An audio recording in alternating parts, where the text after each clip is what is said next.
The problem that Muslims have is having this trust in Allah.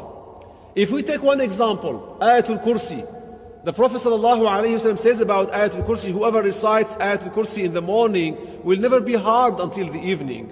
Whoever recites Ayatul Kursi in the evening will never be harmed until the morning.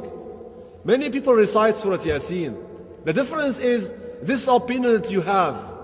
Do you have full trust in Allah subhanahu wa ta'ala? Are you confident that Allah is going to protect you? Or just you recite it as a habit without really being aware of the impact of it? It happened to me right few months ago, 2 months ago actually. I was in Damascus. I went to Pakistan. I was invited for a Mawlid party in Pakistan. I left my home and my wife was staying with my in-laws. My home was empty. So I had my office. In my office I had some amana. People trusted me with some money and I left it in my office. And before I left, I locked my office. I had my library, my books, and also some amana, money people put with me. So I recited Ayatul Kursi and took the key and put it in the bedroom beside my bed and left. And it happened that a burglar broke in. After a week, I spent a week, and after a week I came back.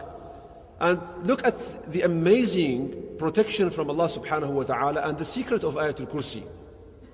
The burglar came in, broke one door, the kitchen door, and then left everything inside the home, didn't touch anything. Although there was some money in the living room, there was some expensive stuff in the bedroom, he headed for the office as though he knew that there was something in the office, and tried to break in the door, through the door, and the door was severely damaged and he couldn't. Now the miracle is the following. When I came in, my office has two doors, one to the balcony and one main door. The burglar was trying to get in through the main door, but the door to the balcony was open. The door to the balcony was open. All he needed is just to go through the kids' room to the balcony and get in. And he couldn't. It's the protection from Allah subhanahu wa ta'ala. I came in, nothing is missing at all. No one single Syrian pound or nothing at all.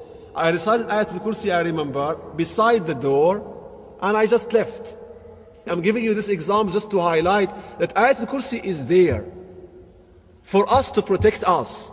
But what we lack is the confidence, the trust in Allah subhanahu wa ta'ala. Many of us recite Ayatul Kursi but rely on insurance companies rather than relying on Allah subhanahu wa ta'ala. So when the Prophet sallallahu alaihi wasallam or Sayyidina Abdullah ibn Abbas here says, "Man qara'a Yasin hina yusbih, u'tiya yusra yawmihi hatta yumsi." If you recite Surah Yasin in the morning, things will run smoothly in your life for the rest of the day. This is true, and you have to believe it. You have to have confidence in Allah. You have to rely on Allah. Recite Surah Yasin in the morning. If you have a job interview, if you have business to promote, if you have something during your day, recite Surah Yasin in the morning and rely on Allah subhanahu wa ta'ala and see the amazing results. But if you recite Surah Yasin in a way to try Allah, to test whether this is true or not, I don't know. You're just reciting it, trying it, then Allah subhanahu wa ta'ala will let you to what you think